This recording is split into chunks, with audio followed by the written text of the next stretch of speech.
to day 7 of Vlogmas, or our marketing advent calendar. Yesterday, we built an automated email sequence, but today we're adding SMS to your system. And I need to say this up front. SMS is powerful, but it's also highly regulated. If you do this wrong, you can get fined. Like, seriously, the FTC and the TCPA don't mess around. But if you do it right, SMS is one of the highest converting channels you have. So here's the stat. 80% of text messages get read within 3 minutes. Email, maybe 20% get opened within 24 hours. So today, I'm going to show you when to use SMS versus when to use email, how to set up automated texts that feel personal, and how to stay 100% compliant with TCPA and Alabama regulations if you're in Alabama. Okay, let's start with the basics. When do you text versus when do you email? You're going to use email for long form information, for example, market updates, blog posts, detailed property info, content that they may want to reference later. Also, first contact with cold leads, weekly or monthly newsletters, anything that needs links or images or formatting. You want to use SMS for time sensitive information like appointment reminders or showing confirmations, for quick check ins like, hey, are you still looking? For immediate responses, or when you're following up after a missed call, or even for moving conversations forward, something like, can you do tomorrow at 2 or 4? Think of it this way. Email is for information delivery. SMS is for conversation and urgency. Email says, here's what you need to know, where SMS says, let's move this forward right now. And because SMS is so immediate and so personal, you do have to use it carefully. Which brings us to compliance. Okay, this is the part where I need you to pay close attention. I am not a lawyer. This is advice. CPA stands for Telephone Consumer Protection Act. It is a federal law that governs how you can contact people via text and phone calls. If you violate TCPA, you can be fined $500 to $1,500 per text, not per campaign, per individual text message. So if you send 100 texts without proper consent, that would be a $150,000 fine. I am not trying to scare you. I am trying to keep you out of trouble. So there are some key rules you have to know. Rule number 1, you must have written consent before texting someone. Do not buy a list. You can't just text someone because they gave you their phone number. They need to explicitly agree to receive text from your specific business. There's usually an opt-in for that. I'm going to show you the opt-in for that when we get over to building. This means your forms need to say something like, by submitting this form, I agree to receive text messages from the name of your company at the number provided.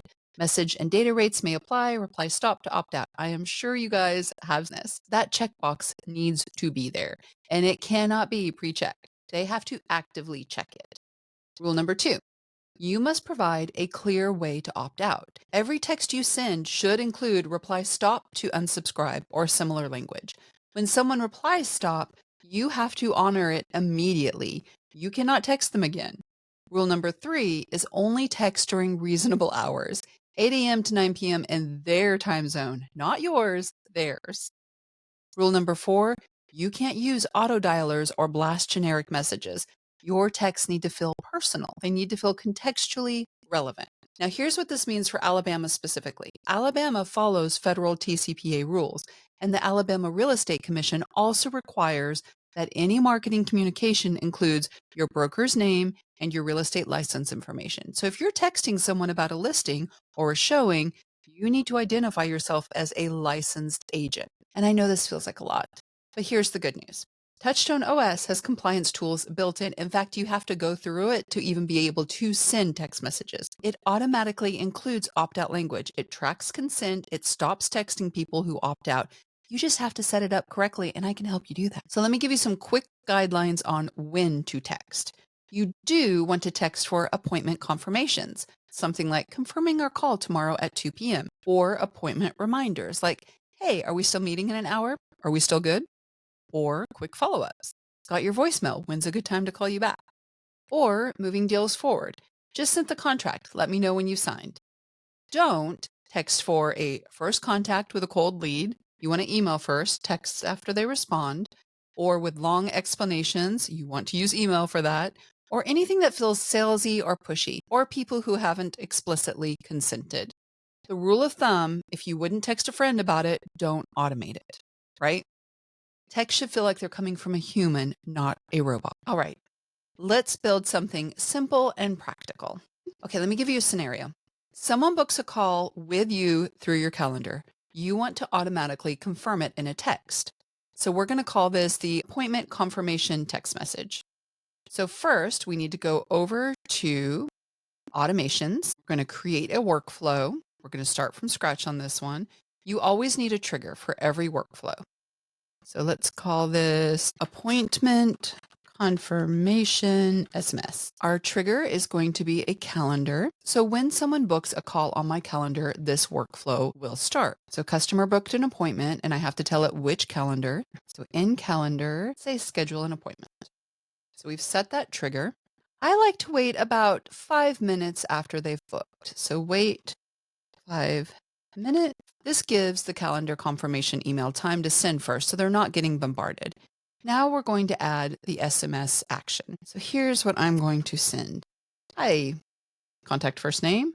This is, let's put my name in here, Steph with, where are we going to be with this time? My grandmother used to work for Skipper Realty. We'll do Skipper. I don't even know if they still exist. I got your request to chat, just confirming we're set for appointment start time on appointment date. Now you may be wondering, how does it know? It only knows in this specific workflow because we told it what calendar.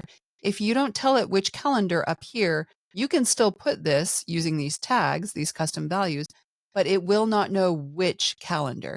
So you can only use these when you've told it which calendar to use. I'll call you at their phone number. If anything changes, just reply here. Looking forward to it. Reply stop to opt out. That's all you need. You can actually test it yourself by putting your own phone number in there. And then you're going to save that action. So if we want to do a reminder for that appointment, we can wait. And here we can set an appointment time because we know who this customer is. The system knows who the customer is and that they booked in this particular calendar. We can say, let's wait 1 hour before this appointment, this event, or this appointment. I do this just to keep it straight for myself. You can just leave it saying wait there, but I like to kind of know what I did if I'm doing a quick glance. And then I'm going to send a text again. So that's all you need to do. Hey, and they'll put their first name.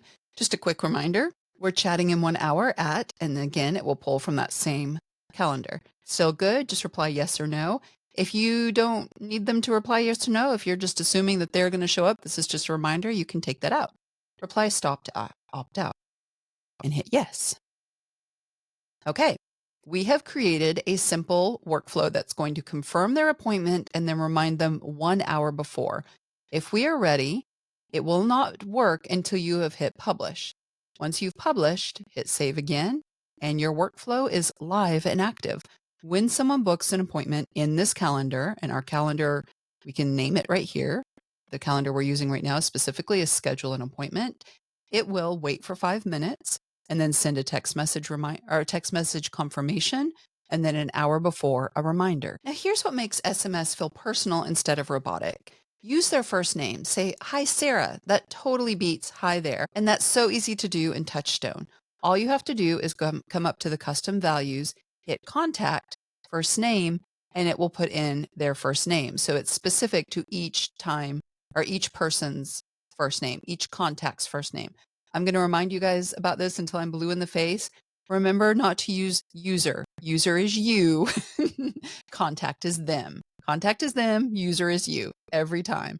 And every time, I promise you, someone's going to do it at least once. And then you'll remember because it's embarrassing. You always want to get specific, right? Confirming our showing at 123 Main Street beats confirming our appointment. They may not remember which one they had confirmed an appointment for. And you want to keep it conversational. Write like you're texting a friend, not like you're writing a formal email. Use questions like, does 2 p.m. still work? That really engages people more than something like your appointment is at 2 p.m. And be brief. Text should be 1 to 3 sentences max. We are not writing a book. Save that for the email. Okay, you have homework for day 7.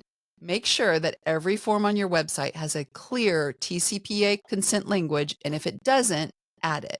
For example, by submitting this form, I agree to receive text messages from your business and then reply stop to opt out. While we're here, while I have you here, I wasn't going to show you this because this is automation week, but I want to show you one thing. When you're setting up, I'm in the demo account, so I've actually not set up text messages in here, but when you're setting up a text message, you are able in Touchstone to become compliant. In fact, you have to before you can even send text messages. So you're going to go to your settings and you're going to go to phone system. When you order a new phone number, it is going to take you to a regulatory walkthrough, and it walks you through specifically how you need to set up and make sure that you are compliant. Now, if you are coming in through Touchstone with me, then I will set that up for you, no problem, because we want to make sure that we're all compliant, right? But if you are confused, if you have a different version and you don't know where to find this, what you're going to do is you're going to go down to settings and it will give you this warning. It will not let you send a text message until you've done this. But you'll go down to settings, phone system. And if you have a phone number, of course, this is the demo account, so I don't have a phone number here.